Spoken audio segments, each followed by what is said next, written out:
Hello બચ્ચા લોકો, કેમ છો? મજામાં? મારું નામ છે Alkesh sir from Aaradhya classes CTM Ahmedabad. દોસ્તો, આજે આપણે 12 સાયન્સ ગુજરાતી મીડિયમવાળા બાળકો માટે ફિઝિક્સમાં જે ચેપ્ટર 7 છે એનો ભાગ 27 લઈને આવ્યા છે. દોસ્તો આપણે લાસ્ટ ટાઈમ આ બધી ચર્ચાઓ જેમ કે રેઝોનેન્સ અને અનુનાદ, ભાગ 25માં અનુનાદની ઘટનાની ચર્ચા થઈ દોસ્તો, એ 1 કલાકનો વિડીયો હતો. પછી લાસ્ટ ટાઈમ LC ઓસિલેશન્સની વાત થઈ દોસ્તો, એ પણ 1 કલાકનો વિડીયો હતો. તમે દોસ્તો ગુજકેટ, JEE, નીટ આ બધામાં આનામાંથી અઢળક દાખલાઓ તમે જોશો. બહુ જ સખત દાખલાઓ બનાવીને પૂછે છે દોસ્તો આમાંથી, જેમાં મેં મારો બેસ્ટ ટ્રાય કર્યો છે કે આ NCERT ટેક્સ્ટબુકનો લેક્ચર હોય છે એકચ્યુઅલીમાં, એમાં છતાંય મેં બધા જ દાખલાઓ એવી રીતે કવર કરાયા કે જેથી કરીને તમને એક્ઝામમાં ફાયદો થાય દોસ્તો. ઠીક છે, આજ મારો પાર્ટ 27 છે ને, પાર્ટ 27માં બહુ જ મોટી બાબત ટ્રાન્સફોર્મર, તમને ખ્યાલ જ હશે ટોપિક છે ટ્રાન્સફોર્મર. ટ્રાન્સફોર્મ કરવું, ટ્રાન્સફોર્મરનું કામ શું? કંઈક ટ્રાન્સફોર્મ કરવું. હવે સાહેબ શું કહેવા માગો છો તમને? અમને ખ્યાલ નથી આવી રહ્યો, તો લેટ્સ સ્ટાર્ટ દોસ્તો. થોડું પ્રેક્ટિકલ નોલેજ મેળવીએ ટ્રાન્સફોર્મર બાબતે. ઠીક છે, ચલો પછી તમારી શાંતિથી ચોપડીની થિયરી લખીશું. હું આશા રાખું છું દોસ્તો કે તમને આખું ચેપ્ટર સરસ રીતે આવડ્યું હશે. આ જે છેલ્લા 3 ટોપિક છે ને દોસ્તો, ભાગ 25, ભાગ 26 અને ભાગ 27 દોસ્તો, આ એકદમ મેન છે દોસ્તો, સમજી લો. આ જે બાળકોને આવડે ને એનું ચેપ્ટર 7 ક્લિયર છે દોસ્તો. તમે પછી પ્રશ્ન બેંક કરો, HC વર્મા કરો, તમને પ્રોબ્લેમ નહીં આવે દોસ્તો. ઠીક છે બેટા, ક્લિયર છે? ચાલો લેટ્સ સ્ટાર્ટ. દોસ્તો ફંડા ફોકસમાં એવું છે કે ધારો કે એક પાવર સ્ટેશન છે, અહીંયા પાવર સ્ટેશન છે. ઠીક છે, પાવર સ્ટેશનમાં તો વીજળી ઉત્પન્ન થાય પાવર સ્ટેશનમાં. તો પાવર સ્ટેશનની બહાર જ દોસ્તો અહીંયા એક ડિવાઇસ મૂક્યો હોય, એક એવો સાધન મૂક્યું હોય છે જે શું કરે ખબર છે દોસ્તો? જે આ પાવર સ્ટેશનમાંથી આવતી વીજળી, ધારો કે પાવર સ્ટેશનમાંથી આવી છે 24 કિલોવોલ્ટ વીજળી આવે છે, બરાબર છે? તો આ તાર મારફતે આમાં આવી આ એક એવું સાધન મૂક્યું છે કે જેમાં વીજળી આવે 24 કિલોવોલ્ટ જેટલો વોલ્ટેજ આવે. તો પછી છે ને આ સાધન ખબર નહીં શું કરે કે જેથી કરીને આગળ જે રચનાઓ દોરેલી હોય, આ રીતે થાંભલાઓ દોરેલા હોય છે સર દોસ્તો, રસ્તામાં તમે જોયેલા હશે. ઠીક છે, આ રીતે કંઈક હોય છે. ઓકે, પછી અહીંયા વીજળીના તાર હોય છે. ઠીક, પછી પાછું અહીંયા એક સાધન મૂકવામાં આવે છે. પછી પાછા તમારી ઘરની બહાર નાના નાના થાંભલાઓ હોય છે દોસ્તો, વીજળીના, ખ્યાલ છે? વીજળીના નાના નાના થાંભલાઓ હોય છે, આ રીતે હોય છે. આ પૂરી સિસ્ટમ છે કે પાવર સ્ટેશનથી તમારા ઘરે વીજળી આ રીતે આવે. આ જે વાયર છે એને શું કહેવાય ખબર છે? ટ્રાન્સમિશન લાઇન કહેવાય, બરાબર છે? હવે ત્યાંથી હા, જો વીજળી તમારા ઘરે પહોંચાડતી લાઇન, ડન છે. અહીંયા દોસ્તો આ થાંભલો હોય છે, ભાઈ થાંભલા પરથી વાયર તમારા ઘરમાં આવતો હોય છે. આ રીતે પૂરી વીજળી પહોંચતી હોય છે દોસ્તો, ડન છે. હવે દોસ્તો મેં અહીંયા 2 વાર સાધનોનો ઉપયોગ કર્યો છે, એ શું છે હું તમને જણાવી દઉં. પાવર સ્ટેશનમાંથી જે વીજળી બનતી હોય, બરાબર છે? હવે શું થાય, પાવર સ્ટેશનમાંથી જે વીજળી બને ને, આ એક એવું સાધન છે કે જે શું કરે ખબર છે? જે 24 કિલોવોલ્ટ વીજળી છે ને એને સીધું 400 કિલોવોલ્ટ કરી નાખ્યો. અરે બાપ રે સર! હવે આ વાયર જે બહુ જ ખતરનાક વાયર હોય છે દોસ્તો, આ વાયરમાં છે ને દોસ્તો મોટા થાંભલા, ત્યાં વાયરને અડવાનું નહીં. 400 કિલોવોલ્ટની વીજળી એમાં આવતી હોય, ઝુમ. પાછું એક આ સાધન એવું છે પાવર સ્ટેશનથી, ઝુમ. પાછું એક અહીંયા સાધન એવું મૂક્યું જે શું કરે ખબર છે? આ વોલ્ટેજને, જે 400 કિલોવોલ્ટનો વોલ્ટેજ છે એને પાછો ધીમો પાડી દે, ઓછો કરી દે. હવે આના પછી જે વાયરમાં વીજળી જવાની છે એ 13 કિલોવોલ્ટ એપ્રોક્સિમેટ, બરાબર છે? હવે પાછો વાયરમાં ગયો. હવે અમુક વાર શું થાય, નાના જે થાંભલાઓ તમારા ઘરના બહાર હોય છે ત્યાં નાનું થાંભલા ઉપર જ એક ડિવાઇસ મૂકી દીધું હોય, અથવા તો થાંભલાની નીચે ક્યાંક એક ડિવાઇસ મૂક્યું હોય, એક સાધન મૂક્યું હોય. એ સાધન બી શું કામ કરે ખબર છે? આ 13 કિલોવોલ્ટને છે ને તમારા ઘરમાં કેટલી જોઈએ? 240 વોલ્ટ ને, તો તમારા ઘરમાં 240 વોલ્ટ જ આપે. તો આ સાધન એવું તો શું છે સર? જો અહીંયા વીજળી ઓછી હતી, ઓછા વોલ્ટેજ હતા, એને અહીંયા મૂક્યું ને તો વોલ્ટેજ વધારી નાખ્યું. એ જ સાધનને અહીંયા મૂક્યું ને તો એ જ વોલ્ટેજને પાછું ઘટાડી નાખે છે. પાછું એ જ સાધનને અહીંયા મૂક્યું ને તો હજી વોલ્ટેજ ઘટાડી નાખે છે. એનો મતલબ કે આ એક એવું સાધન છે જે અમને જોઈએ ને એટલા વોલ્ટેજવાળી વીજળી આપે છે. ડન છે દોસ્તો? તો કોંગ્રેચ્યુલેશન. આ જ સાધનને કહેવાય ટ્રાન્સફોર્મર. શું કહેવાય? ટ્રાન્સફોર્મર. તો સર ટ્રાન્સફોર્મરના બહુ મસ્ત ફાયદા છે. શું ફાયદા છે? વોલ્ટેજ જ્યારે હાઈ જોતો હોય, વધારે જોતો હોય તો વધારે બી કરી નાખે, ઓછો જોતો હોય ત્યારે ઓછો બી કરી નાખે છે. તો દોસ્તો કોંગ્રેચ્યુલેશન. તમે તમારા ઘરની બહાર જાઓ તો ક્યાંક વીજળીનો થાંભલો દેખાય, ત્યાં ટ્રાન્સફોર્મર લાગેલું જ હશે જે તમને જેટલી રિક્વાયરમેન્ટ હોય એ પ્રમાણેની વીજળી આપે. ડન છે? ક્યાંક 13 કિલો વોલ્ટ, ક્યાંક 240 વોલ્ટ જોઈએ છે તો એ પ્રમાણેનું ટ્રાન્સફોર્મર, એ પ્રમાણેનું વોલ્ટેજ આપતું ટ્રાન્સફોર્મર લગાડવામાં આવે. ક્યાંક કારખાનાઓમાં, અહીંથી કારખાનાઓમાં, ફેક્ટરીઝમાં જોતું હોય તો ફેક્ટરી માટે અલગ પ્રકારનું થોડું કંઈક થાંભલા ઉપર ટ્રાન્સફોર્મર લગાડેલું હોય જે શું કરે, જે પ્રમાણેનો વોલ્ટેજ જોઈએ એ પ્રમાણેનો વોલ્ટેજ ફેક્ટરીમાં પહોંચાડે છે. દોસ્તો ક્લિયર છે? તો આ છે દોસ્તો ટ્રાન્સફોર્મરનું કામ. હવે આ તમારી ચોપડીની વાત કરીએ તો ટેક્સ્ટ બુકમાં લખવું તો પડશે ને. તો દોસ્તો હું આખું લખાણ જે છે ને વ્યવસ્થિત જે બોર્ડમાં લખવાનું છે એવું લખાણ હું તમને PDF સેન્ડ કરી દઈશ. આખી સમજણ આપી દઉં ટ્રાન્સફોર્મરની શું છે. ચલો હવે ટ્રાન્સફોર્મર, આ તો મેં સાધન આવું કંઈક બોક્સ દોર્યું છે, પણ એકચ્યુઅલમાં દોરવાનું કઈ રીતે? તો ટેક્સ્ટ બુક મુજબ આપણે જઈશું. દોસ્તો પહેલું તો હું ડાયાગ્રામ દોરીશ ટ્રાન્સફોર્મરનું. ટ્રાન્સફોર્મરના ડાયાગ્રામ, બે પ્રકારે ટ્રાન્સફોર્મરના ડાયાગ્રામ હોય છે. પહેલું આ રીતે એક રચના હોય છે, નરમ લોખંડનો કોર અથવા ગર્ભ જેને કહેવાય. બરાબર? નરમ લોખંડનો ગર્ભ હોય છે અથવા કોર બી કહી શકો ઇંગ્લિશમાં તમે. ડન છે? આવી કંઈક આકૃતિ હોય છે.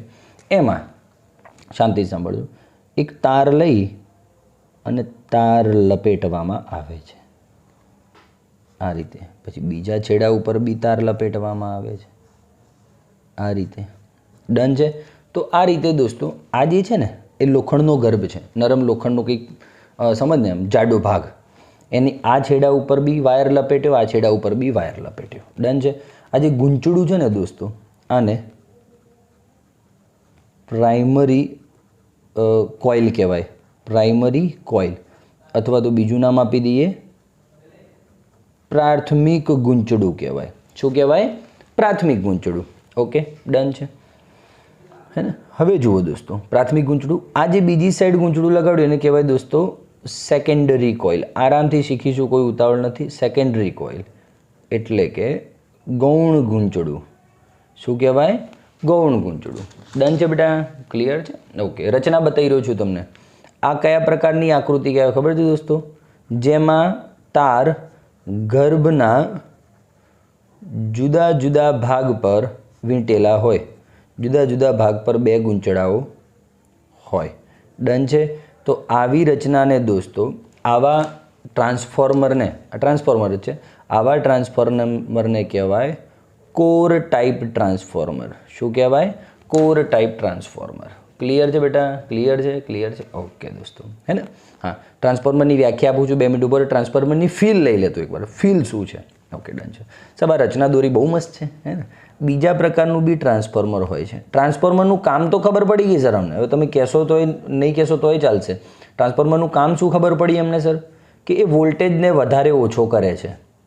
એક એવું સાધન છે જે વોલ્ટેજને વધારે ઓછો કરે છે. વધુ વોલ્ટેજ હોય તમારે ઓછો જોતો હોય તો ઓછો કરી આપે, ઓછો વોલ્ટેજ હોય તમારે વધુ જોતો હોય તો વધુ કરી આપે. જરૂરિયાત પ્રમાણે આપણાને બધું કરી આપે. હવે દોસ્તો બીજું એક ટ્રાન્સફોર્મર એવું હોય જેમાં, સાંભળજે ત્યાંથી, બહુ જ મસ્ત લેવલે વાત કરીશ. આ જે છે ને, આ ખાલી ભાગ છે, આ ખાલી ભાગ છે, સમજજે વાતને. એ આ જે છે ને અહીંયા લપેટેલો હોય તાર, આ ખાલી ભાગ છે, અહીંયા આંગળી નાખ, સીધું આર પાર. હા, આ ખાલી ભાગ છે, આ ખાલી ભાગ છે. જેમ કે આ પૂરો ખાલી ભાગ હતો ને અહીંયા, આ લોખંડનો આખો જાડો પડ, આ લોખંડનો જાડો પડ, અહીંયા અને અહીંયા તાર જોડ્યા. એ રીતે દોસ્તો હવે અહીંયા એક વચ્ચે લોખંડનો આ જાડો પડ છે, ખાલી આ અને આ ખાલી જગ્યા જો કંઈ નથી, એની ઉપર મેં તાર લપેટ્યો. અને બીજો તાર તારે સીન ક્રિએટ કરવો હોય બીજા તારનો, તો તું કરી શકે છે. બીજો તાર આની ઉપર જ એક્ઝેક્ટ આ રીતે લગાડેલો હોય છે, દેખાય છે અલગ અલગ, હે ને. તો દોસ્તો સેમ પ્રાઇમરી એટલે કે પ્રાથમિક ગૂંચળું, અને આમાં બી સેમ સેકન્ડરી કોઇલ એટલે સેકન્ડરી ગૂંચળું. ગજબ સર, ગૌણ ગૂંચળું અને સેકન્ડરી કોઇલ, ગૌણ ગૂંચળું. ઓકે, પ્રાથમિક ગૂંચળું, આવું બધું નામ લખી દો, મજા આવે એમ, ખબર માર્ક્સ મળે એટલે પરીક્ષાવાળો જે પેપર ચેક કરતો એને ખબર પડે ભાઈ બાળકને તો આવડે છે લ્યા. ઓકે, અને દોસ્તો બધું જ સમજણ પાડીશું દોસ્તો. અને આ કોપરનો તાર લેવામાં આવ્યો, આ કોપરના તાર છે, બહુ સરસ તાર હોય કોપરના એટલે એ લેવામાં આવે છે. આ કેમ સર, આ અહીંયા જે મેં આ લીધું છે, આ એ નરમ લોખંડનો ગર્ભ જ લીધો છે. તો થિયરી પત્તા તને ખબર પડી જશે, ટેન્શન લેતો નહીં. Let's start. ક્લિયર છે બેટા આટલું? તો આ બે ટાઈપના, મતલબ આ બે રીતે ડાયાગ્રામ શક્ય બને, મેક્સિમમ આ યુઝ થાય છે અત્યારે, હે ને. ચલો, આમાં દોસ્તો હું લખી શકું કે એકબીજા પર બે ગૂંચળાઓ હોય તો એને દોસ્તો શેલ ટાઈપ ટ્રાન્સફોર્મર કહેવાય, શેલ ટાઈપ. ઠીક છે, તો આ ટ્રાન્સફોર્મરના ડાયાગ્રામ થયો દોસ્તો. ટ્રાન્સફોર્મરની વ્યાખ્યા શું થાય તો ધ્યાનથી સાંભળજે કે વોલ્ટેજને વધારી કે ઘટાડી અથવા વોલ્ટેજમાં ફેરફાર કરી શકતા એક એવા ડિવાઇસને અથવા સાધનને ટ્રાન્સફોર્મર કહે છે. ડન છે? Okay sir, very nice, very nice, very nice. તો વોલ્ટેજને વધારી શકે કાં ઘટાડી શકે તેવા સાધનને ટ્રાન્સફોર્મર કહે છે. દોસ્તો ટ્રાન્સફોર્મરની કાર્ય પદ્ધતિ શું, કઈ રીતે કાર્ય કરે છે, સિદ્ધાંત શું, હે ને, બહુ મસ્ત બાબત છે દોસ્તો. હવે ધ્યાનથી સાંભળજો, મેઇન ટોપિક હવે ચાલુ થવાનું છે. ચેપ્ટર 6 તમે જોયેલું છે, ઇન્ડ્યુસ્ડ ઈએમએફ ને બધું, હે ને, પ્રેરિત ઈએમએફ ને બધું જોયું છે ને, બસ તો એ ઉપર જ છે. હું ધારો કે આ જે તાર છે ને એમાં તારમાં પ્રવાહ જવા દઉં છું, એટલે આને મારે અહીંયા કહેવાય ઇનપુટ વોલ્ટેજ. હા, હું અંદર અહીંયા પ્રવાહ જવા દઉં. હવે દોસ્તો પ્રવાહ આ ગયો, એ જુઓ પ્રવાહનું જોજો, આ પ્રવાહ જાય છે. હું કોઈ એક, કેટલા બધા આંટાઓ છે દોસ્તો. આ પ્રાઇમરી કોઇલ છે ને, તો એના આંટાઓની સંખ્યા NP, number of turns in primary coil. આ સેકન્ડરી છે ને, તો આમાં આંટાઓની સંખ્યા NS. ચાલે? ઓકે દોસ્તો, હવે જેવો કરંટ અંદર જાય ને તો ઇમેજિનેશન કરજે, આ એક આંટો છે એમાં જો એ કરંટ ગયું આમ, હે ને, કરંટ ગયું આમ. તો જો દોસ્તો આ કરંટ આમ ગયું, એક આંટાને પકડું તો હું. હવે દોસ્તો તમને ખબર છે કરંટ આમ જાય તો ફ્લક્સ, કરંટ આમ જાય તો ચુંબકીય ક્ષેત્ર સર આમ ઉપરની તરફ આવશે. ક્લિયર છે? આ બી, હે ને, આઈ આમ ફરતું હોય તો બી ઉપરની તરફ હોય. સિમ્પલ લોજિક છે. તો દોસ્તો આમાં જ્યારે કરંટ મોકલવામાં આવે તો જે આમાં મેગ્નેટિક ફિલ્ડ ઉત્પન્ન થાય, ચુંબકીય ક્ષેત્ર, એ આ રીતે થશે. ઓબ્વિયસલી સર, આ રીતે થશે, આ રીતે થશે, આ રીતે ચાલુ થઈ જશે, હે ને. ઓકે દોસ્તો, ડન છે. તો હું લખી શકું કે જ્યારે સોર્સમાંથી, અહીંયા જે સોર્સ લગાડ્યો હોય એસી સોર્સ, હા એ ધ્યાન રાખજો ખાસ, એસી સ્ત્રોતમાંથી જ્યારે અચળ એસી સ્ત્રોતમાંથી અચળ આવૃત્તિવાળો એસી સોર્સ છે, હા એ ખાસ નોંધ લેજો, એસી સ્ત્રોતની આવૃત્તિ બદલાતી નથી. અચળ આવૃત્તિ સાથે હોય એવું એસી સોર્સમાંથી જ્યારે પ્રવાહ પ્રાથમિક ગૂંચળામાં વહે છે ત્યારે શું થાય દોસ્તો? ત્યારે તમને ખબર છે ફ્લક્સ ઉત્પન્ન થાય, અથવા એવું કહી શકીએ ભાઈ ચુંબકીય ક્ષેત્ર રેખાઓ ઉદ્ભવે. ચુંબકીય ક્ષેત્ર રેખાઓ ઉદ્ભવે એ દોસ્તો ક્યાં જાય? તો દોસ્તો એ આ જે નરમ લોખંડનો ગર્ભ છે ને, આ ચુંબકીય ક્ષેત્ર રેખાઓને ક્યાંય બહાર જવા જ નથી દેતો. નરમ લોખંડનો ગર્ભ દોસ્તો ફેરોમેગ્નેટ હોય છે, આ એક પ્રકારનો ફેરોમેગ્નેટ હોય છે. ફેરોમેગ્નેટ હોય એટલે શું કરે છે? આ જે મેગ્નેટિક ફિલ્ડ લાઇન્સ છે ને બધાને પોતે પકડી જ રાખે, એટલી જબરદસ્ત તાકાત હોય આનામાં. ફેરોમેગ્નેટ છે ને, શીખેલા તો છો તમે. તો દોસ્તો નરમ લોખંડનો ગર્ભ છે ને, આ બધી મેગ્નેટિક લાઇન્સને, આ બધી ચુંબકીય ક્ષેત્ર રેખાઓને પકડી જ રાખે. ચાલ ચાલ ચાલ ચાલ ચાલ ચાલ ચાલ ચાલ અને પકડીને અહીંયા લઈ આવે. ઝુપાક ઝુપાક ઝુપાક. ઓહો સર, આ છે નરમ લોખંડના ગર્ભનું કામ દોસ્તો. એટલા માટે તો એને નરમ લોખંડનો ગર્ભ લગાવવામાં આવ્યો છે. અહીંયા કોર એવી આવું જાડું પડ લગાડવામાં આવ્યું છે. ખ્યાલ આવ્યો કે નહીં? તો દોસ્તો હું કહી શકું આ પ્રાઇમરીનું પૂરું. પ્રાઇમરીમાં શું સીન થયો ખબર પડી? એટલે એ જ પ્રાથમિક ગૂંચળામાં આ સીન થયો. હવે રોલ કોનો આવ્યો દોસ્તો? હવે રોલ આવ્યો લોખંડના ગર્ભનો. લોખંડનું ગર્ભ એ શું કામ કરે દોસ્તો? જે પ્રાથમિક ગૂંચળામાંથી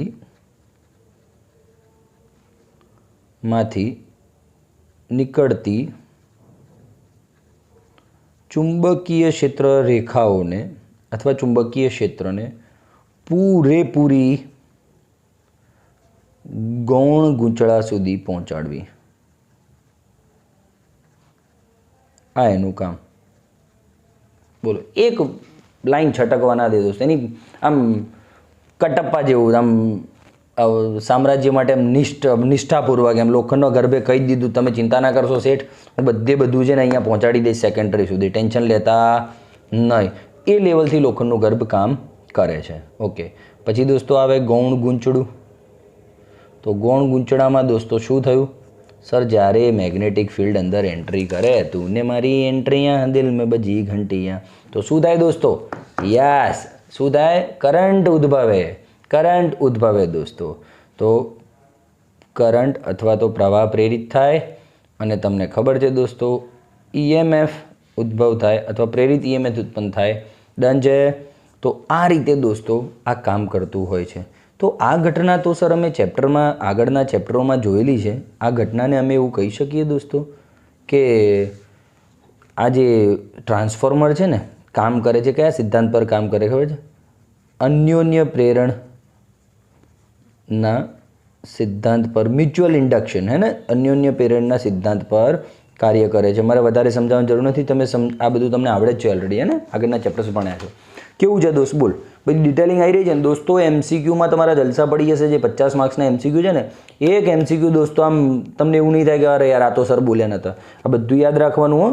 કોર ટાઈપ, શેલ ટાઈપ, પછી લોખંડના ગર્ભનું કામ શું, પ્રાઇમરીમાં શું હોય, પ્રાઇમરીમાં કરંટ જાય એટલે ચુંબકીય ક્ષેત્ર ઉદ્ભવે, એ લોખંડનો ગર્ભ ગૌણ ગૂંચળાને બધું પ્રવાહ આપી દે છે અને EMF પ્રેરિત થાય છે. કયા સિદ્ધાંત પર કામ કરે છે ટ્રાન્સફોર્મર? તો અન્યોન્ય પ્રેરણા સિદ્ધાંત પર કામ કરે છે, હે ને. ઉપર પેજ ચેન્જ કરું. ઓકે, ચાલો દોસ્તો, હવે ફાઇનલી એટલી ખબર પડી મને, એક મિનિટ આ પેજ જોઈ લઈએ. એટલી ખબર પડી દોસ્તો કે અહીંયા જુઓ 3 ગૂંચળા છે. ધારો કે 3 ગૂંચળાઓ છે. જેટલા ગૂંચળા વધારે એટલો ફ્લક્સ વધારે, જેટલા ગૂંચળાની સંખ્યા વધારે ફ્લક્સ વધારે, EMF વધુ. ખ્યાલ આવે છે કે નહીં? તો એટલા માટે દોસ્તો ગૂંચળાઓ પર બી આધારિત છે બધું. હવે ગૂંચળાઓનો શું રોલ છે દોસ્તો એ હું તમને સમજાવું છું. જેમ કે દોસ્તો હવે ટ્રાન્સફોર્મર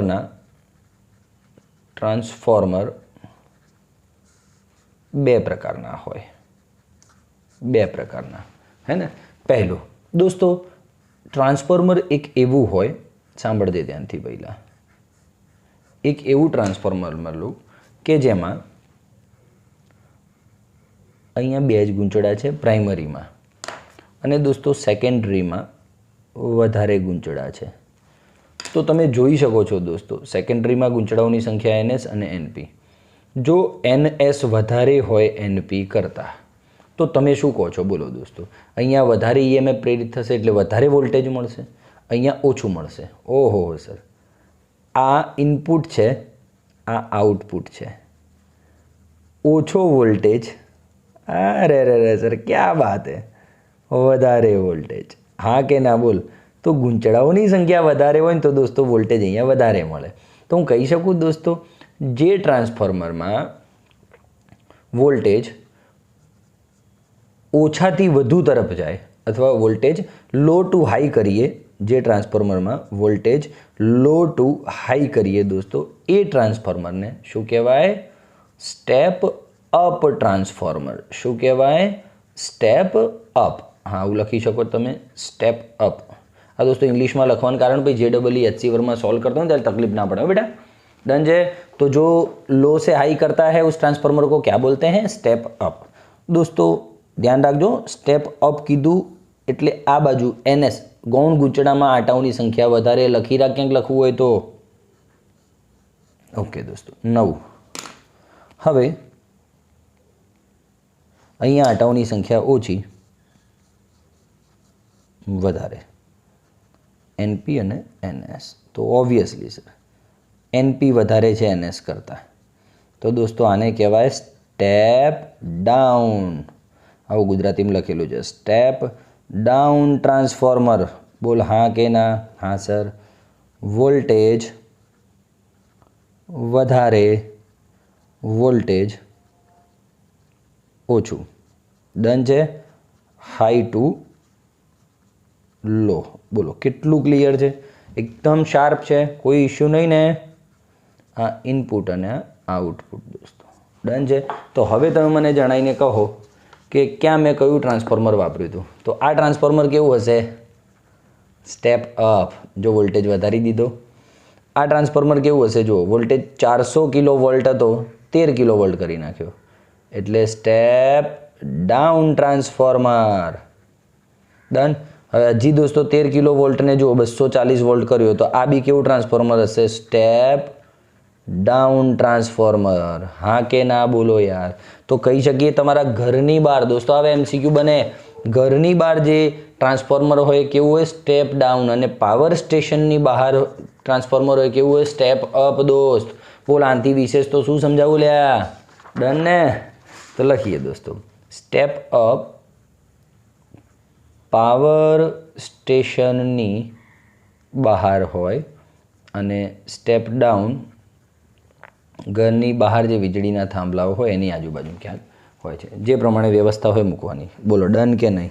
આટલું ક્લિયર કરાવી રહ્યો છું દોસ્તો. બોલો ક્લિયર થઈ રહ્યું છે કે નહીં? હે ને? ઓકે. હવે દોસ્તો સિમ્પલ વાત કરીએ, ફટાફટ મેથેમેટિકલ સ્ટેપ પર. આ બધી જ સમજણ આપી દીધી, આખી થિયરી બોલી ગયો હું. આ બધી થિયરી બોલી ગયો છું અને PDF તમને મોકલી દઈશ ગ્રુપમાં, હો ને? જોઈ લેજો, અથવા ડિસ્ક્રિપ્શનમાં મૂકી દઈશ આનમાં. ચાલો હવે દોસ્તો આપણે જાણીએ છીએ કે ભાઈ પ્રાથમિક ગૂંચળામાં, આ બધું તમે શીખેલા છો, પ્રાથમિક ગૂંચળામાં પ્રેરિત EMF કેટલું? પ્રાથમિક ગૂંચળામાં NP d∅dt. હે ને? ડન છે. ઓકે. EMF = N × d∅dt અથવા ફ્લક્સ જે કહેવું હોય કહો તમે. ઓકે. પછી ગૌણ ગૂંચળામાં દોસ્તો પ્રેરિત EMF ES = -NS change in flux, ફ્લક્સમાં થતો ફેરફાર. ઓકે દોસ્તો, આ તમે સમજ્યા છો, કોઈ ઇશ્યુ જ નથી દોસ્તો. તો હવે મારે જો 1 અને 2 પરથી 1 અને 2 પરથી કરવું હોય તો દોસ્તો ES EP/ES 1 અને 2 ઉપરથી, NP/NS. બોલ હા કે ના? સિમ્પલ. હવે EMFને તમે E કહો કે આ વોલ્ટેજનો V લગાવો, કોઈ ઇશ્યુ નથી. બોલા ક્લિયર છે દોસ્તો? તો એમે ખબર પડે દોસ્તો, આંટાઓની સંખ્યા જેમ જેમ વધે એમ EMF વધારે. આંટાઓની સંખ્યા વધારે તો EMF વધારે. તો દોસ્તો આ સૂત્ર તને એક્ઝામમાં કામમાં આવવાનું છે, હાઇલાઇટ કરી દે. આના તો દાખલાઓ છે ગજબ લેવલના, ટેન્શન લેતો નહીં. તો E ચલે છે N આવું લખવું હોય ક્યાંક લખી રાખજે. આંટાઓની સંખ્યા વધે તો EMF વધે છે. હે ને? હવે દોસ્તો શાંતિથી, હું અહીંયા લખવું હોય તો થિયરી મોટી કરવી હોય તો જ્યાં NP બરાબર પ્રાથમિક ગૂંચળામાં આંટાઓની સંખ્યા, NS બરાબર ગૌણ ગૂંચળામાં આંટાઓની સંખ્યા. બોલો ક્લિયર છે? ઓકે દોસ્તો, હવે ધ્યાનથી સાંભળજો. આ નવું લાયા પાછા આપણે, બહુ સરસ નવું લાયા. અચ્છા, આમાં આ રીતે તમારે બધું કરવું હોય ચાલે. VS/VP, ES/EP, NS/NP ચાલે છે, શું વાંધો છે? કોઈ ફરક નહીં. આમ લખો કે આમ લખો, है ना, બોલ ડન છે કે નહીં? ઓકે દોસ્તો, હવે દોસ્તો તમને હું જાણકારી આપી દઉં કે જે NS/NP જે ગુણોત્તર છે ને દોસ્તો, જે ગુણોત્તર છે એને જ દોસ્તો કહેવાય લેમડા. લેમડા એટલે કે નામ આપી દઉં છું, ટ્રાન્સફોર્મેશન ગુણોત્તર. શું છે આ? એક વાક્યમાં પૂછે છે, એટલે મતલબ MCQમાં પૂછે છે ટ્રાન્સફોર્મેશન ગુણોત્તર એટલે શું? NS/NP. ધ્યાન રાખજે. હા, તો આની વ્યાખ્યા લખવી હોય તો શું લખે દોસ્તો? તું તમારે આ પૂરું લખવાનું.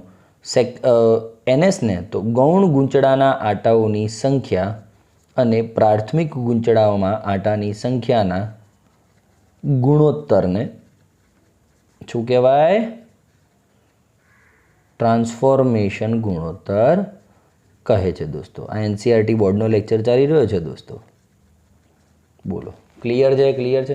હવે ધ્યાનથી સમજાવજે દોસ્તો, ધ્યાનથી સાંભળજે. હું સ્ટેપ અપની વાત કરું, સ્ટેપ અપની વાત કરું તો એમાં લેમડાનો શું સીન થાય, અને સ્ટેપ ડાઉનની વાત કરું તો લેમડાનો શું સીન થાય? બોલો દોસ્તો. સ્ટેપ અપની વાત કરું તો જુઓ, સ્ટેપ અપમાં તમે જાણો છો NS એટલે સેકન્ડરી, એટલે કે ગૌણ ગૂંચળાના આટાઓની સંખ્યા વધારે હોય અને આની ઓછી હોય. આની ઓછી, આની વધારે. ક્લિયર છે? તો સ્ટેપ અપમાં લેમડાનો શું રોલ હશે? જો આ વધારે હોય અને આ ઓછું હોય તો આનો જવાબ 1 કરતાં વધારે આવશે. સિમ્પલ લોજિક છે. તો હા, NS is greater than NP, માટે લેમડા ઇઝ ગ્રેટર દેન 1. હવે દોસ્તો સ્ટેપ ડાઉનમાં શું થાય ખબર છે? આની સંખ્યા વધારે હોય, સ્ટેપ ડાઉનમાં હમણાં જોયું ને તમે, NP વધારે હોય તો દોસ્તો આ વધારે ને આ ઓછું તો 0 કરતાં 1 કરતાં ઓછો જવાબ આવે. સિમ્પલ લોજિક સાથે જઈ રહ્યા છે દોસ્તો. બોલો હા કે ના? હા કે ના? આ બધા MCQ બી જોડે બોલી રહ્યો છું હું, ટેન્શન લેતો નહીં. બોલ કેવું રહ્યું? ડન છે? 2 જ મિનિટ ઉપર હું એક પેજ ચેન્જ કરી અને તને મસ્ત મજાની થિયરી લઉં છું. ઓકે ચાલો, એક મસ્ત મજાની થિયરી છે. આદર્શ ટ્રાન્સફોર્મર માટે પાવરના સૂત્રના ઉપયોગથી આ સાબિત કરો. કોઈ વાંધો નહીં સર, સ્ટાર્ટ કરીએ. ઓકે દોસ્તો, તમે જાણો છો પેલું તો આદર્શ ટ્રાન્સફોર્મર શક્ય નથી જો દોસ્તો. પણ માન લો આદર્શ ટ્રાન્સફોર્મર છે. આદર્શ ટ્રાન્સફોર્મર એટલે જેટલી ઉર્જા લે એટલી આપી દે. ઓહો સર, સેવાભાવી આદર્શ ટ્રાન્સફોર્મર એટલે સેવાભાવી ટ્રાન્સફોર્મર દોસ્તો. જેટલી ઉર્જા લે એટલી ઉર્જા આપી દે. ક્યાં બાત હે સર. ચલો જોઈએ, ટ્રાય કરીએ દોસ્તો. આદર્શ ટ્રાન્સફોર્મરની કાર્યક્ષમતા એમ તો જો હું કહું તો 100%, હે ને? હા ભાઈ, આદર્શ છે એટલે તો ઉર્જાનો વ્યય થતો જ નથી. ઓહો સર, ઉર્જા અંદર આવી એટલી બહાર ગઈ. એનો મતલબ કે જે પાવર, ઉર્જા એટલે પાવર, જે અંદર પાવર આવ્યો ઇનપુટ પાવર હશે એ જ આઉટપુટ પાવર હશે. સરસ સર, ચલો તે ત્યાંથી સ્ટાર્ટિંગ કરીએ. લખી શકીએ આદર્શ ટ્રાન્સફોર્મરની કાર્યક્ષમતા, વેરી નાઇસ, 100% હોય છે એવું બનતું નથી, પણ આપણે લઈ લઈએ આદર્શ કીધું છે એટલે. તેથી ઉર્જાનો વ્યય થતો નથી. દોસ્તો તમે ટ્રાન્સફોર્મર જોડે ક્યારે ઊભા રહેજો, હે ને, તો તેમ આમ જોજો એકવાર. હું દોસ્ત ખરેખર તમારા ઘરની આજુબાજુ જ્યાં હોય ત્યાં એવો ટ્રાન્સફોર્મર જોયું તો બહુ લોજિક ક્લિયર થશે તમને. હા ને, બહુ ઉર્જાનો વેસ્ટ થતો જ હોય છે. ઉર્જાનો વ્યય થતો નથી, ધારી લો કે ટ્રાન્સફોર્મર આદર્શ હોય તો. અને તો એવું લખી શકાય ઇનપુટ પાવર, અંદર આવેલો પાવર એટલે ઉર્જા, અને આઉટપુટ પાવર સમાન હોય છે. આવું લખી શકીએ આદર્શ હોય તો. ડન છે ડન. આપણે જાણીએ છીએ પાવર P બરાબર તો I/V થાય જ છે, ખબર છે ને? ઓકે તો ચલો હું લઈ લઉં. ઇનપુટ પાવર બરાબર આઉટપુટ પાવર. ઠીક છે sir. Input power PI, output power PO, હે ને? ઇનપુટનો I ને આઉટપુટનો O. PI એટલે દોસ્તો તમે શું સમજો છો? ઇનપુટ પાવરમાં એટલે મેં ક્યાં મોકલ્યો તો પાવર? સર્કિટ યાદ છે તમને? ઓકે, સર્કિટ યાદ છે તમને? આ રીતે આ દોસ્તો સંજ્ઞા છે. હું હા, ધ્યાન રાખી લેજો. આ સંજ્ઞા છે ટ્રાન્સફોર્મરની, ક્યારેક પૂછી હોય તો. આ પ્રાથમિક ગૂંચળામાં તમે દોસ્તો ઉર્જા મોકલો છો અને સેકન્ડરી એટલે ગૌણ ગૂંચળામાંથી ઉર્જા બહાર આવે છે. ઓકે, તો P બરાબર IV, તો પ્રાથમિક ગૂંચળામાં મોકલી એટલે IPVP અને ISVS. ડન છે? ડન છે. ઓકે, ક્લિયર છે સર. તો આવું કહી શકીએ દોસ્તો VS/VP VS upon VP is equals to IP upon IS. Simple છે સર. ઓકે, હવે અહીંયા તમે EMFનું E લખો તો એ ચાલે. એનો મતલબ આ પરિણામ 1 આપી દો. એનો મતલબ આ એક્સ્ટ્રા ફંડા ફોકસમાં લઉં છું. V ચલે છે 1 અપોન I. આ સિસ્ટમ થઈ ગઈ ભાઈ. VS upon VP is equals two IP upon IS. ઓહો સર, ઊંધું થઈ ગયું, વ્યસ્ત છે ને. તો દોસ્તો હું એવું કહી શકું કે ટ્રાન્સફોર્મરમાં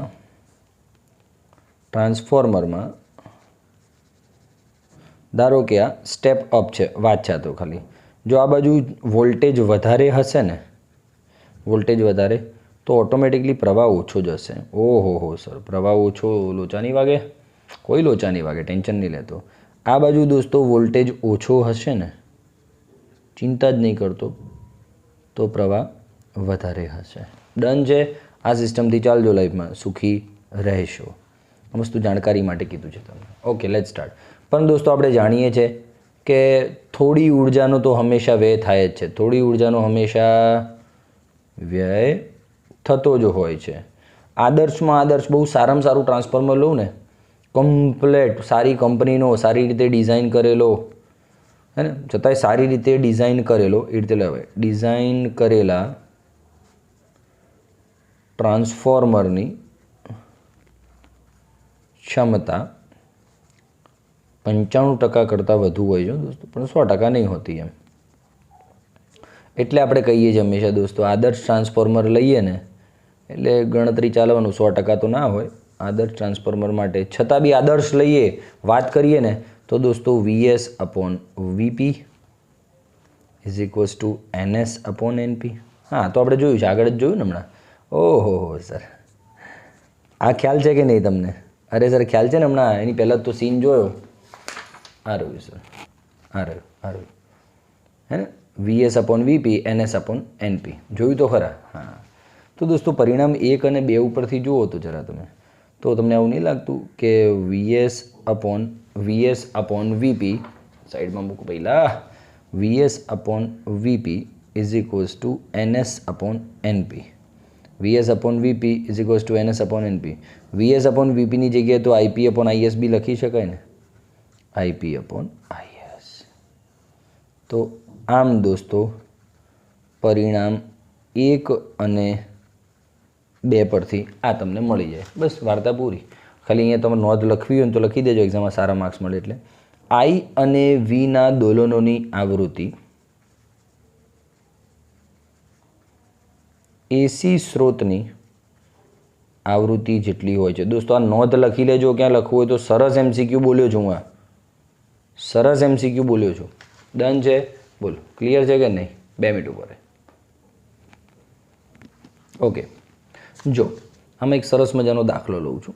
લોજિકલ, એકદમ લોજિક ક્લિયર થઈ જશે તારું, એકદમ લોજિક ક્લિયર થશે. ડન છે? આ તમે આ સંબંધ ક્લિયર છે? આ જાણો છો તમે? ઓકે. આ એવું કહી શકીએ તમે દોસ્તો, આમાં જો ખાલી ફંડા ફોકસ ચલાવવા માટે આ ધ્યાન રાખજો. આવા દાખલા પૂછે જ પરીક્ષામાં, ગોથે ચડી જાય બાળકો. જે EMF છે એ આંટાઓની સંખ્યાના સમપ્રમાણમાં, પણ જે EMF છે એ કરંટના વ્યસ્ત પ્રમાણમાં. બોલ હા કે ના? સર ક્લિયર છે, વાત તો થઈ આપણે. જો VS NS થયું સામસામે સમપ્રમાણમાં, પણ આ VS તો VP, આ IP તો વ્યસ્ત પ્રમાણમાં. ઠીક છે? હવે જો એક દાખલો લઉં મસ્ત મજાનો, બહુ ગજબ. હું એક ટ્રાન્સફોર્મર લઉં છું, ધ્યાનથી સાંભળજે. ઓકે, એમાં દોસ્તો ભાઈ જલસો છે ને, જલસો છે કે નહીં? હા બસ, જલસો હોવો જ જોઈએ લાઈફમાં. દોસ્તો અહીંયા જે NS છે ને એ 200 આંટાઓ છે, અને જે NP છે ને એ 100 આંટાઓ છે. ધ્યાનથી સાંભળજો, ધ્યાનથી. હું શું કહેવા માગું, દાખલો અહીંયા સ્ટાર્ટ થાય છે હવે. પ્રાથમિક અને આ ગૌણ. ઠીક છે? પ્રાથમિકમાં હું અહીંયા 200 વોલ્ટ ઇનપુટ આપું છું અને 10 એમ્પિયર પ્રવાહ આપું છું. ચાલ, 200 વોલ્ટ ઇનપુટ વોલ્ટેજ છે મારું અને 10 એમ્પિયર પ્રવાહ છે.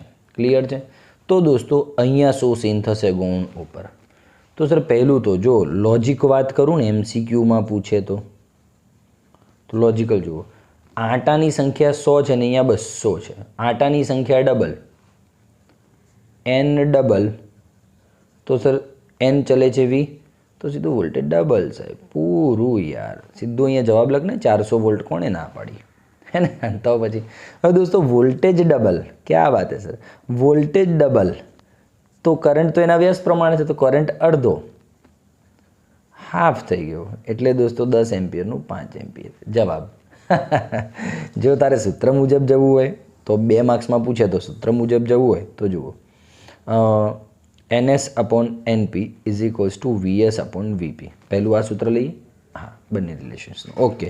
ચલો દોસ્તો હવે સેકન્ડરી ગુંચળા પર મારે શું શોધવાનું હતું, વોલ્ટેજ શોધવાનું હતું, VS, VP તો આપેલો છે, ઓકે ડન, અને IS ઠીક છે। VS શોધવાનું હોય તો NS/NP × VP, NS 200, VP 100 અને NP 100 અને VP 200, ડન છે। 100 મીંડી ગઈ, આ 400 વોલ્ટ ફિનિશ્ડ, હે ને। તો પછી હવે I શોધવાનો હોય તો દોસ્તો VS/VP, વોલ્ટેજનો I સાથે સંબંધ, IP/IS, IS શોધવાનો છે મારે તો VP/VS × IP, VP એટલે 100, VS એટલે 200, IP એટલે 10, ઝૂપ ઝૂપ 5 એમ્પિયર। દોસ્તો કેટલું ઇઝી છે દોસ્તો, કેટલું આવા દાખલા પૂછીને બાળકો લખ્યા વગર આવે પરીક્ષામાં, ખબર નહીં શું કરે છે દોસ્ત। ચાલો હવે દોસ્તો આ છેલ્લું એક કાર્યક્ષમતા, આટલું તો લ્યા GUJCET level, NEET JEE level બધું આવી ગયું લે, તું ચિંતા ના કરતો, તું પ્રશ્ન બેંક લઈને બેસજે। કાર્યક્ષમતાનું સૂત્ર લખી દો, આઉટપુટ પાવર છેદમાં ઇનપુટ પાવર ગુણ્યા 100, બસ દેટ્સ ઇટ, હો ને। આઉટપુટ પાવર છેદમાં ઇનપુટ પાવર, હો, આઉટપુટ પાવરમાં એટલે બહાર તરફ જતો પાવર કયો હતો, પ્રાથમિક ગુંચળા માટે સેકન્ડરી ગુંચળા માટે IS VS, અને ઇનપુટમાં ક્યાં આવતો હતો પ્રવાહ, ભાઈ input IP VP, output IS VS, okay, ગુણ્યા 100, ડન છે દોસ્તો। તો આ બધા સૂત્રો છે, મસ્ત મજા કરો, અને એના દાખલા લઈને આવીશ ત્યાં સુધી જલસા કરો, વિડીયો જબરદસ્ત છે। ચાલ સારું, આ દાખલા બી આ વિડીયોમાં જ લઈ લઈશ, ટેન્શન નહીં લેતો, ઠીક છે। ચાલ 2 મિનિટ ઉભો રહે, ઓકે દોસ્તો। ચાલો એક નાની એમથી થિયરી છે, ભાઈ હું તો ટેક્સ્ટ બુકની થિયરી ચલાવી રહ્યો છું, જોડે જોડે જ્ઞાન વહેંચતો જઉં છું દોસ્તો। આ બધું જ્ઞાન તમને એક્ઝામમાં બહુ કામે આવશે। ચાલ સ્ટાર્ટ કરીએ। વાસ્તવિક ટ્રાન્સફોર્મરમાં શેના કારણે ઉર્જાનો વ્યય થાય છે, તો ઉર્જાના વ્યયના સર ઘણા બધા કારણો છે, હે ને, ઘણા બધા કારણો છે, જેમાં તમારી સમજણ માટે અમુક આપેલા છે, જેમ કે ભાઈ પહેલું છે ફ્લક્સ લીકેજ। સર આ શું છે, ફ્લક્સ લીક થઈ જાય ક્યાંક, હા યસ, ફ્લક્સ લીક થાય દોસ્તો, કઈ રીતે જોઈએ દોસ્તો, આ સમજણ ચોપડીમાં ખાલી 4 લાઈનો લખી છે, 4 લાઈનો જ લખી છે, આપણે પૂરી સમજણ મેળવીશું દોસ્તો કે કેમ ફ્લક્સ લીકેજ થાય છે, ઓકે। ઇનિશિયલી આપણે વાત થઈ હતી આ રીતે કંઈક પ્રાથમિક ગુંચળું જે હોય, સ્ટેપ અપ હોય તો આ બાજુ ગુંચળા વધારે હશે યાર, ગૌણ ગુંચળું, બરાબર છે। હવે દોસ્તો પ્રાઇમરી ગુંચળામાં એટલે પ્રાથમિક ગુંચળામાં જ્યારે પણ કરંટ આપણે આપીએ તો શું ઉદ્ભવે, ચુંબકીય ક્ષેત્ર રેખાઓ ઉદ્ભવે, ચુંબકીય ક્ષેત્ર રેખાઓ ઉદ્ભવે। તો દોસ્તો આ ચુંબકીય ક્ષેત્ર રેખાઓ જે ઉદ્ભવે, હા હા હા હા સર જુઓ, વચમાં તો આ ખાલી ગેપ છે, કંઈ નથી, આ વચમાં કંઈ નથી, તો જુઓ દોસ્તો આ ફ્લક્સ બહાર જતો રહ્યો, આટલો ફ્લક્સ લીક થઈ જાય છે સર, સમજણ પડે છે કે નહીં। જો આ બાજુ પણ બહાર ગયો તો આ ફ્લક્સ લીક થઈ જાય છે, આ પટ્ટીમાં જ રહેતો નથી દોસ્તો, આ ફ્લક્સ લીકેજ થાય એટલે દોસ્તો તમે જેટલી ઉર્જા વિચારતા હો એટલી ઉર્જા અહીંયા ના મળે, આ ફ્લક્સ લીક થાય દોસ્ત, અહીંયા સમજણ પડે છે કે નહીં। તો દોસ્તો એ ફ્લક્સ લીકેજ ઓછો હજી કરવો હોય ને એની માટે દોસ્તો આ નરમ લોખંડનો ગર્ભ ઉપયોગમાં આવે છે, આ પટ્ટી જો હોય ને જાડી એ લોખંડની યુઝ કરવામાં આવે છે, નરમ લોખંડની, કેમ દોસ્ત, એ મેક્સિમમ ફ્લક્સને પકડી રાખે છે, પકડીને ભાઈ ચાલ પકડ, ગૌણ ગુંચળું તારી જોડે રાખાયો મને ખબર નથી, પણ છતાંય બી સર અમુક ફ્લક્સ તો લીક થઈ જ જતો હોય છે, સમજણ પડે છે નહીં। પટ્ટી આટલી, એમાં જેટલો મેગ્નેટિક ફિલ્ડ કવર થતો જ હશે, પણ જો એ અહીંયા જે મેગ્નેટિક ફિલ્ડ લાઇન છે એ તો રાઉન્ડ ફરીને આમ, તો આ જે બહાર આવ્યો આ એ શું છે દોસ્તો, લીક જ છે ને, તો એટલા માટે ફ્લક્સ લીક થાય છે દોસ્તો। ફ્લક્સ લીક રોકવા માટે એક તો છે જ નરમ લોખંડનો ગર્ભનો ઉપયોગ તો કરીએ જ છીએ આપણે, બીજું દોસ્તો તમે એવું બી કરી શકો વ્યયને ઘટાડવા માટે, ઘટાડવા માટે દોસ્તો આપણે જે શેલ ટાઈપ લીધું હતું યાદ છે તમને?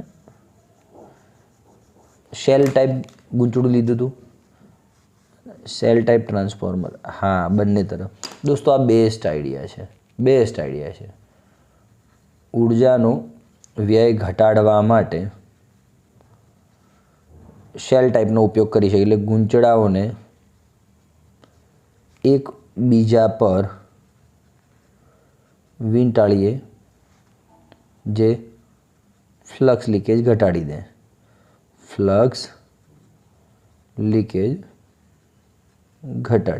ડન છે? ડન ને? આપણે તો આનો લોખંડના ગરબનો તો ઉપયોગ કરીએ છીએ, છતાં બી આવું કરીએ ને તો ફ્લક્સ લીકેજ ઘટી જતું હોય છે. ડન. તો એક્ઝામમાં લખશો શું તમે? અને હું PDF મોકલી દઈશ, ટેન્શન નહીં લેતો. શું લખશો બોલો? ચલો. ગર્ભની નબળી ડિઝાઇન અથવા ગર્ભના વચ્ચે હવાના ગેપના કારણે પ્રાઇમરી સાથે સંકળાયેલું બધું જ ફ્લક્સ સેકન્ડરીને મળતું નથી અને વચમાં ક્યાંક ફ્લક્સ લીક થાય છે.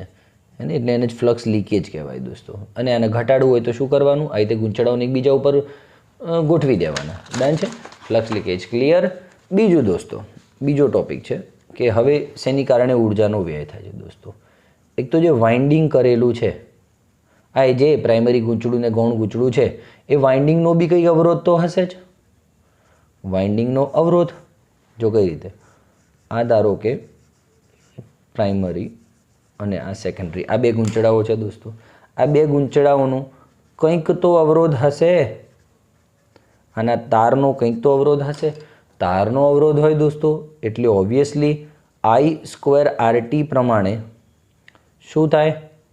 યસ, ઉર્જાનો ઉષ્મા સ્વરૂપે વ્યય થાય છે. ક્લિયર છે? આ તો સિમ્પલ બાબતો ખબર જ છે, પહેલાં શીખેલા છીએ અમે, હે ને? ઓકે. હવે મેઇન વસ્તુ એ છે કે આને ઘટાડવા માટે શું કરવું? આ પતી ગયું. પણ ઘટાડવા માટેના, મિનિમાઇઝ કરવાના, ઘટાડવાના ઉપાય. ઉર્જા વ્યય ઘટાડવાનો શું ઉપાય? દોસ્તો મને એક આઈડિયો આવે છે. હું એક કામ કરું તો R ખબર છે? ρL/A થાય છે. એટલે R ચલે છે 1/A. હા સર. તો હું જે તાર છે એ તાર જે પાતળા છે એની જગ્યાએ જાડા તાર લઈ લઉં તો ક્ષેત્રફળ વધી જશે, તો ઓટોમેટિક અવરોધ ઘટી જશે. ક્યાં વાત હે સર, ક્યાં વાત હે. તો ઘટાડવા માટેનો ઉપાય શું દોસ્તો? જાડા તારનો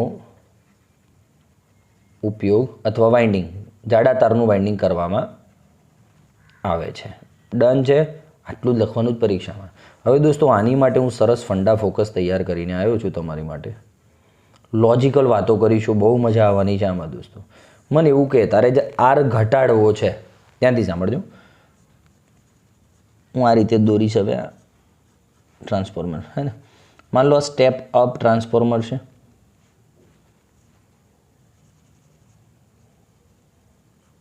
અને આ સ્ટેપ ડાઉન ટ્રાન્સફોર્મર છે. ધ્યાનથી સાંભળજો દોસ્તો. હવે તમે શું જાણો છો દોસ્તો આ બાબતે કે આ છેડે વોલ્ટેજ વધારે, અહીંયા વોલ્ટેજ ઓછું. સિમ્પલ. ડન છે? ઓકે દોસ્તો. આ શું છે? આ ગૌણ ગૂંચળું એટલે સેકન્ડરી, હે ને? આ શું છે દોસ્તો? ગૌણ ગૂંચળું. આ છે પ્રાઇમરી. સમજો વાતને.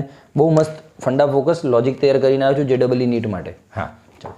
હું એમ કહું છું મારે જાડો તાર લગાવો જેને કરતાં અવરોધ, જેની માટે જાડો તાર લગાવો એટલે શું થાય? અવરોધ ઘટી જાય. જાડા તાર લગાવો તો ક્ષેત્રફળ વધે એટલે અવરોધ ઓછો થઈ જાય, હે ને? ઓકે. હવે દોસ્તો ધ્યાનથી સાંભળજે. અવરોધ ઓછો થઈ જાય, જે તારમાં અવરોધ ઓછો થઈ જાય ત્યાં પછી દોસ્તો પ્રવાહ વધી જાય. ઓહો, પ્રવાહ વધારે. ધ્યાનથી સાંભળજે. પ્રવાહ વધારે એટલે વોલ્ટેજ ઓછું. પ્રવાહ અને વોલ્ટેજ વ્યસ્ત પ્રમાણમાં હમણાં તો વાત થઈ જાય આપણે. હા, તો દોસ્તો મને કહો આ સ્ટેપ અપમાં કઈ બાજુ તમે જાડો તાર લગાડી શકો? એમ તો બંને બાજુ જાડો તાર લગાડી શકો, કોઈ ઇશ્યુ નથી, પણ ખોટો ખર્ચો કરવાનો એમ. માન લો તમને કીધું હોય, તમે બહુ મોટા ઇલેક્ટ્રિક એન્જિનિયર બની ગયા, તમે બહુ મોટા જ્ઞાની બની ગયા છો, તો સ્ટેપ અપમાં કઈ બાજુ જાડો તાર લગાવી તો વાંધો નહીં આવે? અવરોધ ઓછું, પ્રવાહ વધારે એટલે વોલ્ટેજ ઓછું. તો દોસ્તો સ્ટેપ અપમાં વોલ્ટેજ ઓછું તો અહીંયા હોય છે ને, અહીંયા તો વોલ્ટેજ વધારે હોય છે. વોલ્ટેજ ઓછું અહીંયા હોય છે. અહીંયા વોલ્ટેજ ઓછું હોય છે પ્રાઇમરી પર, એટલે પ્રવાહ વધારે હોય છે. વોલ્ટેજ ઓછું, પ્રવાહ વધારે. ડન કે નહીં? તો અહીંયા દોસ્તો તમે જાડો તાર લગાડી શકો, હે ને? પ્રવાહ વધારે એટલે અવરોધ ઓછું. બોલો ડન કે નહીં? નહીં ક્લિયર થયું દોસ્તો. તો પ્રાઇમરી પર તમે જાડો તાર લગાડી શકો. ડન? એમ તો બંને ઉપર લગાડી શકો, કોઈ ઇશ્યુ જ નથી. આમાં દોસ્તો ક્યાં લગાડશો? વોલ્ટેજ ઓછું છે અહીંયા એટલે કરંટ વધારે છે, અવરોધ ઓછું એટલે અહીંયા તમે જાડો તાર લગાડી શકો છો. ડન? તો દોસ્તો MCQમાં પૂછાય કે ભાઈ સ્ટેપ ડાઉનમાં જાડો તાર કઈ બાજુ લગાડી શકીએ ઉર્જાનો વ્યય ઘટાડવા માટે? તો ગૌણ તરફ. ડન છે? તો પછી મજ્જો કરને તું યાર. ચાલ આવી જા. હવે ત્રીજું છે, આ દોસ્તો નાના છે બધા, એડી પ્રવાહ, એને ઘુમરી પ્રવાહ કહેતા હતા. બધું જ શીખેલા છો તમે. ડાયરેક્ટ ખાલી હું લખાણ લખી રહ્યો છું. એડી પ્રવાહમાં તમે શું કહો છો? બોલો ચલો.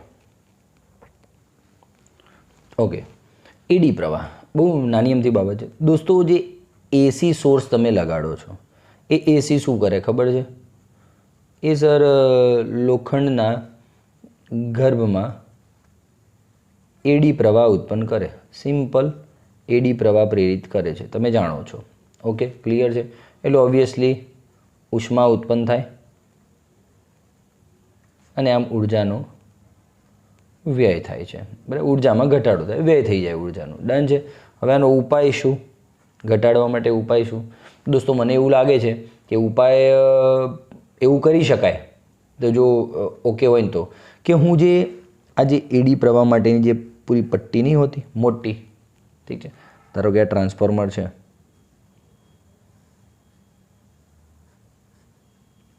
જ્યાં 3D છે ને, 3D દેખાય છે કે નહીં તમને? 3D આખું, હે? એની જગ્યાએ દોસ્તો મારે એડી પ્રવાહને એક નાની નાની પટ્ટીઓમાં વહેંચી દેવું જોઈએ. પટ્ટીઓ અથવા સ્ત્રોમાં બનેલા ગર્ભનો ઉપયોગ કરવો જોઈએ, કરીને ઉર્જા વ્યય ઘટાડી શકાય. કઈ રીતે દોસ્ત? હે ને? આ 3Dમાં દોસ્તો કરંટ જે ઉર્જાનો વ્યય વધારે થાય 3Dમાં, હે ને? તમે જુઓ તો આ જો કરંટનો લૂપ આ બને, કરંટનો લૂપ, જો લૂપ આ બને છે, 3D છે ને આખું આમ, હે ને? ઓકે. અને દોસ્તો આજ હું 2D લઈ લઉં, 2 ડાયમેન્શન કઈ રીતે દોસ્તો? નોર્મલ ચર્ચા કરું એમ, ખાલી એમ કોઈ ચોપડી છે લે. આ દોસ્તો તમે ધારો કે આ જાડી ચોપડી લો છો, બરાબર છે? આ જાડો લોખંડનો ગર્ભ છે અને હું એ જ ચોપડીને આ રીતે પત્તાઓમાં વહેંચેલી લઉં દોસ્તો. તો બોલો તમે શું લાગે છે કયામાં ઓકે રહેશે? સર આ જે સ્તરોમાં વહેંચીશું ને તો એકચ્યુઅલીમાં શું થશે ખબર છે? જે એડી પ્રવાહનો ઇફેક્ટિવ રસ્તો છે ને એ ઘટી જશે દોસ્તો. એટલે ઉર્જાનો લોસ ઓટોમેટિક ઘટી જશે. એટલે આ તમે બધું શીખ્યા છો, મારે શીખવાની જરૂર નથી. પટ્ટીઓ અને સ્તરોનો ગર્ભ બનાવવો જોઈએ, ન કે પૂરેપૂરો જાડો લોખંડનો ગર્ભ લેવો જોઈએ. ડન? આવી રીતે તમે ઉર્જાનો વ્યય રોકી શકો છો. ચોથું દોસ્તો, હિસ્ટેરિસિસ લૂપ યાદ છે? હા સર, પેલું સાપોલિયા જેવું હિસ્ટેરિસિસ. દોસ્તો હિસ્ટેરિસિસ લૂપમાં લખાણ શું લખશો તમે? મને તો એટલી ખબર પડે, હિસ્ટેરિસિસ લૂપમાં એસી સ્ત્રોત હોય એ દોસ્તો કરંટ આખો દિવસ બદલાતો જ એમાં, તો દોસ્તો એસીમાં પ્રવાહની દિશા બદલાય. સર પ્રવાહની દિશા બદલાય ને એટલે શું થાય ખબર છે? ધ્યાનથી સાંભળજો. પ્રવાહની દિશા બદલાય ને એટલે પછી મને ચુંબકીય ક્ષેત્રો કેવું મળે ખબર છે? પ્રવાહની દિશા સતત બદલાય એટલે મને પછી જેમ કે જુઓ, પહેલું જ પ્રાઇમરી કોઇલ યાદ હોય તો તને પહેલું ક્યાં ગયું? ફેક્ટરીવાળું હતું ને કંઈક, હા આ રહ્યું, એકમડું પડે છે. પહેલાં જ સ્ટાર્ટિંગમાં વાત કરી હતી મેં કે આ જે પ્રાઇમરી હોય ને એમાં પ્રવાહ આવે તો ચુંબકીય ક્ષેત્ર આમ જાય. હવે સર અડધા ચક્રમાં એસી છે, એસી સ્ત્રોત છે, તો અડધા ચક્કરમાં પ્રવાહ પાછું વિરુદ્ધ દિશામાં, તો ચુંબકીય ક્ષેત્ર વિરુદ્ધ દિશામાં, પાછો પ્રવાહ વિરુદ્ધ, ચુંબકીય ક્ષેત્ર આમ, પાછો પ્રવાહ વિરુદ્ધ, ચુંબકીય ક્ષેત્ર આમ. તો દોસ્તો સતત બદલાતું ચુંબકીય ક્ષેત્ર મળે. વેરી નાઇસ સર, ક્યાં બાત હે સર, હે ને? તો ચુંબકીય ક્ષેત્રની દિશા બી સતત બદલાય. આમ દોસ્તો શું થાય ખબર છે? આનાથી શું થાય ખબર છે દોસ્તો? જે લોખંડનો ગર્ભ છે ને, આયન કોર જેને કહેવાય, નરમ લોખંડનો ગર્ભ, સોફ્ટ આયન કોર જે આપણે લીધી છે, આ પ્રક્રિયામાં યુઝ કરી છે, હે ને, જ્યાં પ્રાઇમરી અને સેકન્ડરી ગૂંચળું વીંટ્યું છે દોસ્તો, એ દોસ્તો છે ને સતત એનું ચુંબકીયકરણ અને વિચુંબકીયકરણ એટલે કે મેગ્નેટાઇઝ અને ડીમેગ્નેટાઇઝ થતું જ રહે દોસ્તો. આ બધું તમે ડીમેગ્નેટાઇઝ થતું જ રહે છે દોસ્તો, જેથી કરીને શું થાય? એનર્જીનો લોસ થાય છે દોસ્તો. કન્ફર્મ છે, હે ને? તો દોસ્તો આવું શું થાય એકચ્યુઅલીમાં? હવે આ તમે એનર્જીનો લોસ ઘટાડવો હોય તો એની માટે શું કરી શકો? ચલો, તો મને સાહેબ એક આઈડિયા એવો આવે છે કે એટલી મને ખબર છે, જૂના ચેપ્ટર્સમાં ભણેલા છીએ અમે, આવું કંઈક હિસ્ટેરિસિસ લૂપ હતો દોસ્તો, હે ને? જેમ કે તમે સ્ટીલ લો ને, સ્ટીલ આ લોખંડનો ગર્ભ વાપર્યો ને, ત્યાં સ્ટીલ વાપરો ને દોસ્તો, તો સ્ટીલનો હિસ્ટેરિસિસ લૂપ વધારે મળે. તમને ખબર છે દોસ્તો, એનર્જી લોસ જે હોય છે ને એ શું હોય છે? હિસ્ટેરિસિસ લૂપના આ ગાળાના ક્ષેત્રફળની સમપ્રમાણમાં હોય છે. જેમ જેમ હિસ્ટેરિસિસ લૂપનો પાથ ગાળો મોટો વધે તે રીતે એનર્જી લોસ વધારે થાય દોસ્તો. તો દોસ્તો એના કારણે શું કર્યું ખબર છે? આ લોખંડનો ગર્ભ વાપરીએ ને આપણે, તો લોખંડના ગર્ભનું હિસ્ટેરિસિસ લૂપ દોસ્તો આવું કંઈક આટલું જ હોય છે, નાનું, બહુ જ નાનું. તો જો લોખંડના ગર્ભનો હિસ્ટેરિસિસ લૂપ ક્ષેત્રફળ ઘટ્યું એટલે એનર્જી લોસ ઓટોમેટિક ઘટી જશે. તો એનર્જી લોસ ઘટાડવા માટે શું કરવાનું? હિસ્ટેરિસિસ લૂપ કોનો? એટલે લોખંડના ગર્ભનો ઉપયોગ કરવામાં આવે છે દોસ્તો. ડન છે? તો આ છે તમારી થિયરી. મજા કર, જલસા કર, હે ને? Thank you very much. ખરેખર કે છે દોસ્તો કેવું લાગ્યું આ બાબતે તું જરૂરથી કમેન્ટ બોક્સમાં કંઈ લખી શકે છે કે આ સમજણ કેવી હતી. તું એકવાર ટેક્સ્ટ બુકમાં જોઈ લેજે, 2-3 લાઈનો આપી છે ખાલી, હે ને, યાદ રાખવા માટે. પણ ડન છે કે નહીં? ચાલ મજા કર. ઓકે દોસ્તો, ચલો સરસ મજાના દાખલા લઈએ થોડા, પછી લેક્ચર પૂરો કરીએ. 240 વોલ્ટના એસી મેઇન્સમાંથી મુખ્ય લાઇનના તારમાં 0.7 એમ્પિયર પ્રવાહ પસાર થાય છે. જો પહેલાં ભાઈ ટ્રાન્સફોર્મર દોરી દઉં હું, તને એવું ના થાય કે દોર્યું નહીં સરે, આવું કંઈક છે દોસ્ત. ડન? ઓકે દોસ્તો, જે એસી સોર્સ લગાડેલો છે, વોલ્ટેજ 240 છે અને પ્રવાહ 7 એમ્પિયર છે. ડન છે? હા, ઇનપુટ છે. ડન ને? તો દોસ્તો હવે અને એક ટ્રાન્સફોર્મર છે, એને 24 વોલ્ટ અને 140 વોટનો બલ્બ ચાલુ કરવા વપરાય છે. એટલે એ ટ્રાન્સફોર્મરમાંથી મને કેટલું મળતું હશે? 140 વોટનો પાવર મળતો હશે. કહેવાનો મતલબ આ છે, એનાથી 140 વોટનો બલ્બ ચાલુ કરવાનો છે.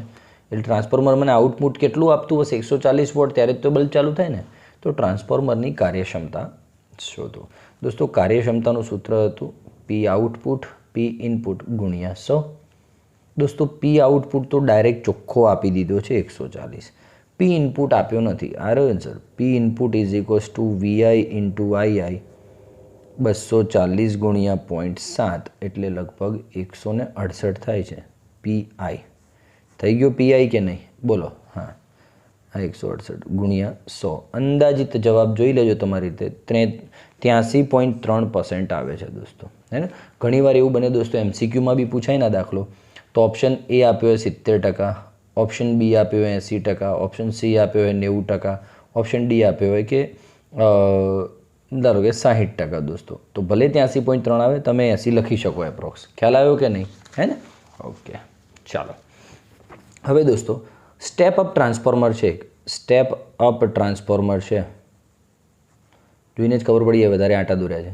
એમાં આઉટપુટ પ્રવાહ 2 એમ્પિયર છે. ચલો ભાઈ, આઉટપુટ પ્રવાહ 2 એમ્પિયર સેકન્ડરી ગુંચળામાંથી નીકળતો, હે ને? એ કહેવાય સ્ટેપ અપ ટ્રાન્સફોર્મર. 230 વોલ્ટ અને 2 એમ્પિયરના લોડ પ્રવાહની લાઇન પર કાર્ય કરે છે. એટલે કે 2 એમ્પિયર પ્રવાહ આપ્યો, આઉટપુટ પ્રવાહ છે એનો. પ્રાથમિક અને ગૌણ ગુંચળાના આંટાઓનો ગુણોત્તર 1/25 છે. પ્રાથમિક એટલે એનપી અને હા, આ ખાસ વાંચનમાં ધ્યાન રાખજો, પ્રાથમિક અને ગૌણ ગુંચળા કીધા છે. પ્રાથમિક એટલે પ્રાઇમરી, ગૌણ એટલે સેકન્ડરી. ગૌણ અને પ્રાથમિક કીધું હોત તો NS અપોન NP, હા ધ્યાન રાખજે. પ્રાથમિક અને ગૌણ કીધું એટલે NP અપોન NS 1/25. તો પ્રાથમિક ગુંચળામાં વહેતો પ્રવાહ કેટલો? એટલે IP શોધો. અરે સર, આઈ અને એન વચ્ચેનું શું રિલેશન છે? સિમ્પલ છે સર, આઈપી અપોન આઈએસ કરું ને તો અહીંયા એનએસ અપોન એનપી આવે. સિમ્પલ લેંગ્વેજમાં વાત કરીએ તો વિરુદ્ધ હે ને. તો આઈપી બરાબર IS NS upon NP. IS બે એનએસ અપોન એનપી, આ છે એનપી અપોન એનએસ. ઊંધું કરીએ તો એનએસ અપોન એનપી, તો 25/1, તો 25. આઈપી બરાબર 50 એમ્પિયર. આટલું ઇઝી કામ છે દોસ્ત. બોલ ખબર પડે કે ન પડે? પડે ને, તો પછી હાલને તાણે ખબર પાડી જ નાખીએ. ક્લિયર થઈ રહ્યું છે? એની પ્રોબ્લેમ? નો પ્રોબ્લેમ સર. ઠીક છે, ચાલો હવે ત્રીજો દાખલો. ચલો, એક સ્ટેપ અપ ટ્રાન્સફોર્મર છે, એમાં ટ્રાન્સફોર્મેશન ગુણોત્તર સર ટ્રાન્સફોર્મેશન ગુણોત્તર એનએસ અપોન એનપી. લેમડા બી કે ઘણી વાર આવી રીતે બી દર્શાવો કે એમાં જેવું કંઈક દર્શાવે છે, ટેન્શન લેતો નહીં. 3/2. જો પ્રાથમિક ગૂંચળામાં વોલ્ટેજ, પછી દોરી દેન ક્યાં આપણું પૈસા જાય છે આમાં. પ્રાથમિક ગૂંચળામાં વોલ્ટેજ એન વીપી 30 વોલ્ટ છે, તો ગૌણ ગૂંચળામાં વોલ્ટેજ કેટલું? Sir VS upon VP is equals to NS upon NP. સૂત્રો તો આપણી જોડે ક્યાં નથી. વીએસ બરાબર VP into NS by NP. VP 30, NS by NP 3/2. ઝુપાક 45 વોલ્ટ દોસ્ત. બોલ ક્લિયર છે કે નહીં? તો પછી ઓકે દોસ્તો, ચાલો આ ચોથો દાખલો લઈએ છીએ આપણે. ચોથો દાખલો હે ને, બસ આ લાસ્ટ પેજ છે. ચોથો, પાંચમો, છઠ્ઠો 3 દાખલા છે, પૂરું. ચાલો પ્રેક્ટિસ કેવી થાય દોસ્ત? ટ્રાન્સફોર્મર આખું જોવું એટલે વાર્તા પૂરી થઈ ગઈ દોસ્ત. તારે જોવાની જરૂર નહીં ક્યાંથી, હે ને. ચાલો, એક ટ્રાન્સફોર્મરની કાર્યક્ષમતા 90% છે. એન બરાબર 90% લખી શકો અને 0.90 બી લખી શકો. Okay sir. જ્યારે પ્રાથમિક ગૂંચળાને, પહેલાં તો ટ્રાન્સફોર્મર દોરવા જ દે દોસ્ત. આ રહ્યું. હા, હવે વાત કરો સાહેબ. ચાલો, જ્યારે તેના પ્રાથમિક ગૂંચળાને 200 વોલ્ટનો સપ્લાય લાગુ પાડવામાં આવે. ઓહો સર, પ્રાથમિક ગૂંચળાને 200 વોલ્ટનો સપ્લાય, ત્યારે તેમાંથી પસાર થતો પ્રવાહ 5 એમ્પિયર છે. ચલો ભાઈ, IP is equals two 5 ampere. કોઈ કંઈ કહેવાનું નહીં. જો આઉટપુટ વોલ્ટેજ, ચાલો સર, સેકન્ડરીમાંથી બહાર નીકળતું વોલ્ટેજ 300 વોલ્ટ હોય, તો ગૌણ ગૂંચળામાંથી પસાર થતો પ્રવાહ શોધો અને કાર્યક્ષમતા આપેલી છે. અરે sir, power output power input ગુણ્યા 100. આરામથી, કોઈ ઉતાવળ કરી તમને દોસ્તો? ક્યાંય ભાગી જવાનું છે તો બસ શાંતિ રાખો 2 મિનિટ. હં, ઓકે. પાવર આઉટપુટ એટલે આ, એટલે શું થાય? આવું લખીએ તો VS into IS. Power input એટલે VP into IP into 100. Done છે? ક્લિયર છે? ઇન્ટુ 100 ન લખવું હોય તો પછી અહીંયા તમારે આ 90% લખવું પડશે, હે ને. બોલ, તો હું સીધું 0.9 અથવા 0.90 લઈ લઉં તો અહીંયા 100 ના લખું. બોલ તું કે એમ. ડન? ખ્યાલ આવ્યો કે નહીં? ચલો, તો 0.9 is equals to VS 300, IS ખબર નહીં, વીપી 200, આઈપી 5. ઝૂપ ઝૂપ. હવે બોલો, IS is equals to 0.9 into આ 2 ઉપર ગયા, 5 ઉપર ગયા અને છેદમાં 3. આ મીંડી ગઈ 10, 10. IS is equals to 3 ampere. ઠીક, 100% ખબર પડી ને? હા, પર્સેન્ટેજ હોય તો, પણ મેં ડાયરેક્ટ જ 0.9 કરી દીધું એટલે વાંધો આવ્યો નહીં. બોલ કેમનું? ડન છે કે નહીં? તો ભાઈ મજા કરનું બેઠો છું લ્યા. ચલાવીએ. ટ્રાન્સફોર્મરના પ્રાથમિક અને ગૌણ ગૂંચળાઓમાં અનુક્રમે 5 અને 10 આંટા છે. ચાલ ભાઈ, પ્રાથમિકમાં 5 અને ગૌણમાં 10 આંટા છે. ત્યારે અન્યોન્ય પ્રેરણ, ઓહો સર ક્યાં લઈ ગયા હતા? અન્યોન્ય પ્રેરણ એમ ને. એમ કેટલો છે? 25 હેનરી છે દોસ્ત. આ પહેલો કેસ છે, કોઈ ઇશ્યુ નથી. પહેલો કેસ છે. ચલો M1 લઈ લો. હવે જો બંને ગૂંચળાઓમાં અનુક્રમે આંટાઓની સંખ્યા બદલી દો, 10 કરી દો ને 5 કરી દો, એટલે NP 10 કરી દો અને NS 5 કરી દો, તો હવે અન્યોન્ય પ્રેરકત્વ કેટલું? M2 કેટલું? હે દોસ્તો? તો જો આ પહેલો કેસ આ રીતે લઈ લો, ચાલશે? જવા દે, કન્ફ્યુઝન નહીં કરતો, એસ જ રાખ. ઓકે, ચલો. તો દોસ્તો હવે અન્યોન્ય પ્રેરણ ઉપર છે કે આવી ગયા દોસ્તો. હવે તો શું જોઈએ દોસ્તો?